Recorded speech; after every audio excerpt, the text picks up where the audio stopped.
Hey guys, in this video there will be my memories in Belgrade from 5 years ago. I used a different type of method to deliver the content. My assistant will help me to voice my dictation about my memories.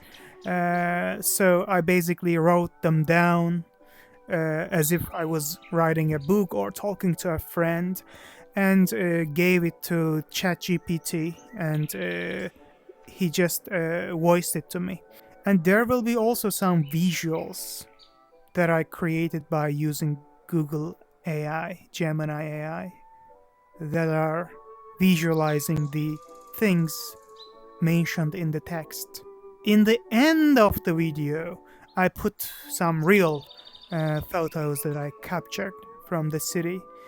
Without further ado, the floor is yours, ChatGPT. You can continue. Okay, my Sultan Ahmet IV, I'll now start voicing your dictation. I was in this city in the fall of 2020 for 3 months. It was the beginning of the COVID times. My university announced a 3-week-long break in the academic calendar due to the pandemic. The moment I got the news, I was in the main library of my university's campus, studying for the statistics exam that was scheduled for 4 days later. It was quite a challenging course, so I was very happy to learn that the exam was postponed. We briefly celebrated the news at the library with all the other students. We didn't know that it was just the beginning of a full shutdown of the campus for the next 2 years. Anyways, after a while, the university announced that the break wouldn't end soon. At that point, I had always been looking forward to going abroad again, so with the free time I got because of the break, I decided to go to Belgrade on my own and stay there instead of home. Looking back now, it was such a crazy and stupid decision. Imagine many countries shutting down their borders and institutions because of a global pandemic, and I decided to go to another country to study remotely. I laugh at my past self, even thinking about it. The day I was supposed to depart for the airport from my home, my mother told me, "Son, it's still not too late. You can cancel the plan and stay home." That offer even made me more eager to go. It was a visa-free country for me, and the border crossing was amazingly easy and smooth. The easiest one I had ever experienced. Upon arrival, I already had a plan to stay in a hostel for 4 to 5 days and then find a proper place to live for the next 3 months. The hostels were around 15 euros per night. I felt like it was expensive since, in my last trip, I had accommodated for 3 euros per night in Lviv. Anyways, after some searching, I found an Airbnb room in a flat that had a total of 3 rooms. As it was COVID time, the demand was so low that I managed to book it for 3 months for 200 euros per month. It was the best accommodation deal I ever made. The Airbnb place was quite nice. I met many very interesting Airbnb friends, an old American marketing guy, a young American guy trying to learn Turkish for an embassy job, an American singer lady, and a Russian digital nomad entrepreneur. The couch surfing community, local people, and Airbnb friends were my main social sources. At that time, it was like an international hub for people trying to escape the global COVID restrictions. Serbia was very free in that sense, so there were people from all around the Western world, from the Americas to Europe. After I found my place to stay, I got a bike on a monthly basis. Swap Fiats wasn't there, but a Dutch guy had a bike shop and rented me one monthly. I personally discovered all parts of the city thanks to that bike shop, I Bike Belgrade. They were very helpful people. When I had the chance to start personally discovering the city, I was surprised by the architecture of the old town, European-style roads and buildings. I also saw so many people walking with their small house dogs. It was very similar to Italy. So the vibes were very European in the old town and its streets. The city had 2 distinct parts: the old city having relics from Ottoman rule and strong Austro-Hungarian architecture, very beautiful and rich, and the new city with Yugoslavian, Soviet, and brutalist architecture. It's huge, and it feels like entering another timeline when you pass between the regions. The city had an extensive amount of civilized greenery and parks. The parks near the river in the new town were amazingly beautiful and huge. There were also various businesses and nightclubs built on the water all along the riverside. There was an active nightlife even during COVID times. It was very enjoyable to bike through both of the city's riversides. The old town's riverside was filled with historical vibes and wild greenery stretching to the horizon. It was peaceful. The new town's riverside was more modern, but very well made and long. My university was remote at that time, so I studied in the university libraries of the University of Belgrade School of Electrical Engineering and Law School. The engineering faculty even had a bar on the ground floor of its campus. It was so much fun to hang out and study with the local students there. I named it my non-legal Erasmus. Starting from this city, I always made it a habit to have a base library to study in wherever I lived.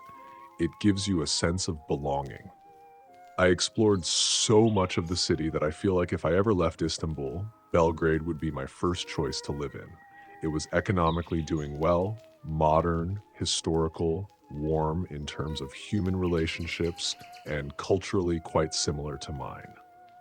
Belgrade people had a kind of love-hate attitude towards Turkish people, and I loved it. The Ottoman past was very influential in their culture. They have many Turkish borrowed words. The local friends I talked to were always interested in me being Turkish and in Ottoman topics. There was a girl who was very surprised to learn that we don't have Serbia in our high school history books, while they have an extensive chapter about the Ottomans. I found it very cute and naive. All the local people I met were very friendly towards me. Galleria Belgrade was a huge mall and luxury residential complex that was under construction when I arrived. A couple of days before my departure, it opened. When I went inside, I was shocked by its size. It was even comparable to the huge malls in Istanbul. It also had a piano in the middle for people to play. I loved the complex, although people thought it was bad for the skyline and all that. Once, while biking around the city as usual, I came across an immigrant group of over 100 people. They had a camp in one of the city's parks. I approached and asked one of them what they were doing there. They told me that they were coming from Afghanistan and going to Germany. It was mind-blowing to witness that. The Serbian police didn't touch them. I guess they were afraid that the group might change their plan and stay there. It reminded me of a story I once read. I won't get into the details, but the main point was that even homeless people, weak on an individual level, can gain power and bargaining ability when they come together as a group. And there is Hotel Moscow. It is aesthetically amazing and historically rich, located in the center of the city. It was built with Russian cultural and financial support. When the weather was cold, I used to go inside the lobby of the hotel. The ambience was incredible. By the way, this is not a well-known thing. In any city, you can enter a luxury hotel and spend time in its lobby or cafeteria. You just shouldn't act weird and should behave like a staying or potential guest. As long as you don't disturb the ambience, people will be okay with you being there. Republic Square, or the Horse, is the literal center of the city. A statue of a man on a horse. Later, I learned that the man was the leader who gained Serbian independence from the Ottomans, which makes it kind of ironic that everyone just calls the statue the Horse. Then there's the kissing at sunset thing. There's a famous castle in the old town with a garden that overlooks the city. The first time I went there, it was around sunset. I was looking at the horizon and enjoying the aesthetics of the moment when suddenly everyone started kissing. I was really surprised to see people collectively kissing during the sunset. It was my first time seeing that volume of affection publicly displayed. In Turkey, it's definitely not part of the culture. I didn't see such things in Italy either, so that was the first time, in Belgrade. Later on, I saw even more intense and elaborate public displays of affection, especially in Madrid and Barcelona, which I'll talk about in the Spain parts. One day, while biking around as usual, I noticed a casino by the river. I hadn't been to a casino before, so I was curious. The first time I went in, they asked for my passport, required for all foreign visitors, they said. The place seemed very professional and elegant. A couple of weeks later, I went back there with my passport. At the entrance, I talked to some suited-up business people. They told me, if you come to a casino, you should have a budget in mind to lose. You'll probably lose it all. That's the point of a casino. You come here to lose money and have fun. That was a very interesting and influential piece of advice in my life in terms of approaching the addictions. When it was my turn to enter, they checked my documents, entered them into their system, and asked about the money I'd play with and its source. Thankfully, those were just procedures.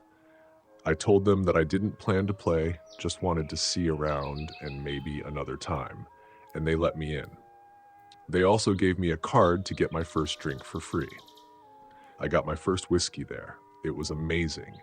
Inside, everything was quite elegant, except for some customers. Anyways, it was an interesting experience. During the last week of my stay, my Airbnb flat had an infrastructure issue, so I had to leave. I wrote a message in the couchsurfing community's WhatsApp group and asked for a couch to surf for a few days. A guy replied, and we started to talk. Later, I learned that he was a priest in a Russian Orthodox church in the city, responsible for a charity complex supported by the Russian state, taking care of old and poor people. He offered me accommodation. I was very interested in experiencing that organization. I met the guy, we talked and all. I was really impressed by the offer and the fact that such a place existed in the city. Unfortunately, I couldn't stay there. The place was a bit far from the center, and I had some plans with my friends before leaving the city. So I thanked him for his offer, but instead booked a place for a few days close to the center. I wish I had more time to stay there, even for a couple of days. In the end, my travel to Belgrade was a very influential experience for me, creating a new life in a completely new city from scratch, with no one except myself. That experience really made me realize that at any time, I could just go to a completely new city and start a life there. Mr. Ahmet, it's done. Thanks for giving me the opportunity to voice this masterpiece. Thanks, chat. It's my pleasure. Okay, let me take it from here. Guys, that was all that I wanted to talk about my memories in Belgrade. Overall, it was a very, very nice experience for me. Hopefully, I can go to Belgrade another time in the future. So, after this point, you will see some photos I captured when I was there. So, enjoy. Cheers. Bye bye.